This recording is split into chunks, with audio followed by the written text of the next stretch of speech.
Okay, so what is it that we're gonna make today, boys? Soap laundry. Laundry soap.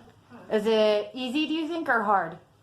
Easy. Hard. Yes. Hard. We're gonna see who wins. Is it easy or hard to make your own laundry soap?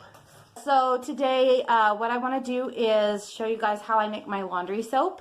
I have basically just 3 ingredients to make my laundry soap that you have to go pick up at the store, and then of course you add water. This recipe is super simple because you're gonna want to follow a 1-1-1 pattern. So it's super easy to remember. You've got 1 cup of borax, 1 cup of baking soda to 1 bar of Zote. So you're going to always remember 1-1-1, and then if you were to want to double the recipe, it would be 2 bars of soap, 2 cups of borax, and 2 cups of baking soda.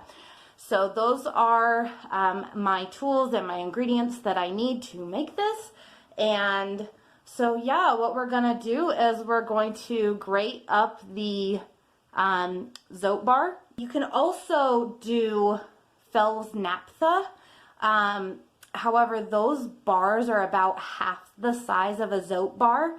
They're the same price per bar, and so you're going to need to get twice as many bars of Fells Naphtha as you would of Zote. So I just go with Zote.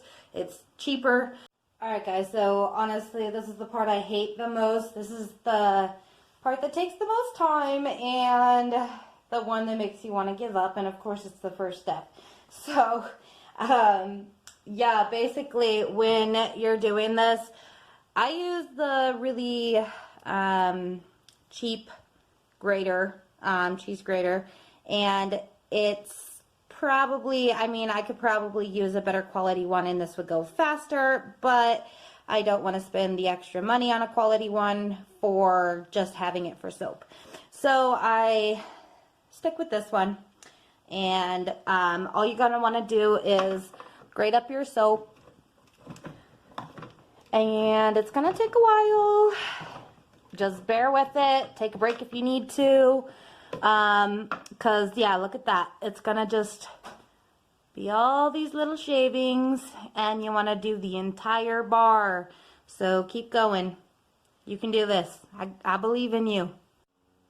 So I'm sitting here grating this soap, and I'm remembering that this used to be the job delegated to the second oldest girl that was assigned to help cook when I was growing up, and I always got assigned that job until my older sister moved out. I hated it. It was the worst job, and I remember the first time that we had to help in the kitchen after she had moved out, and I was so excited that I no longer had to be the one grating the cheese, and I gave that job to my little sister. So this is one of my least favorite things ever.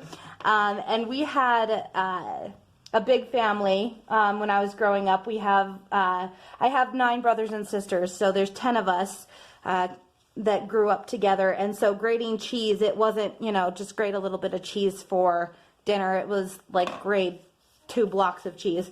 So yeah, this is my least favorite thing. That's probably why, is just because of how we viewed it growing up as the worst job to get stuck with. So yeah, I just wanted to share that with you guys. I'm almost done. Okay, so now that we have all of that grated up, we are ready to get it on the stove. What I've done is I've taken a pot and I've filled it with hot water, but I'm going to heat it up just a little bit more before I put in the grated soap. You don't want to ever bring it to a boil while you're doing this, so just keep it on a lower heat. And I'm just gonna turn it right now, probably to like a 3 or 4. My stovetop does get really hot really fast, so I'm just gonna keep it at that. So yeah, it's gonna make noise.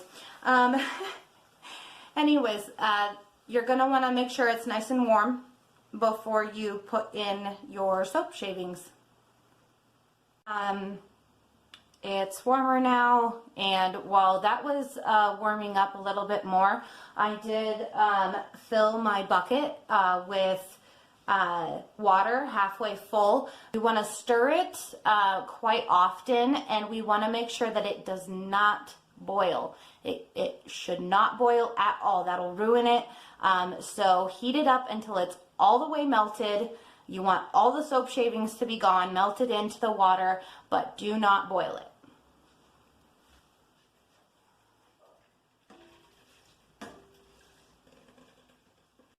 Okay, so it's almost dissolved, and I just wanted to do a little side note.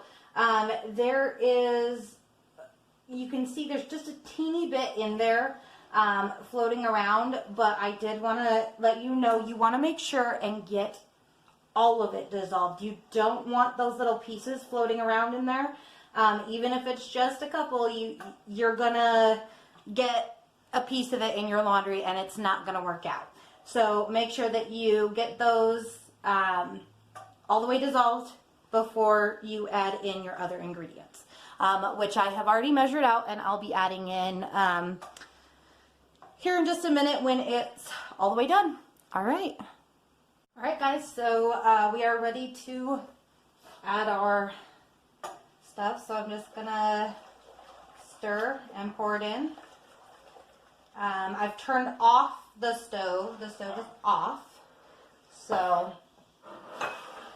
don't have to worry about that one. We've got our, that was our baking soda. This is the borax. It doesn't really matter what order you put it in. And we're just gonna pour it in.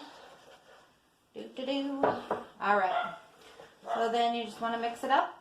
Make sure it's all in there and good and mixed. Okay guys, now that we have that all mixed up, what I'm going to do is I'm just going to pouring it into the cold water.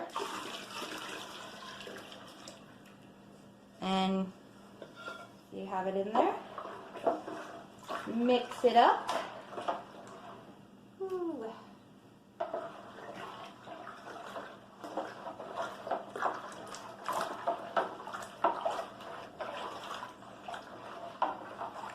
Alright guys, so I have let this sit for a while, so I'm going to take the lid off, and I'll just show you here. You can kind of see it gets chunky on the top, but underneath it's just more watery. So what you're going to want to do is, I've got my mixer, and this is where you could use one that's attached to a drill, and you just want to mix it up. Make sure that you get all that liquid on the bottom mixed in with the, you want the liquid on the bottom mixed in with the goopy stuff on the top, so that it's all one thing again.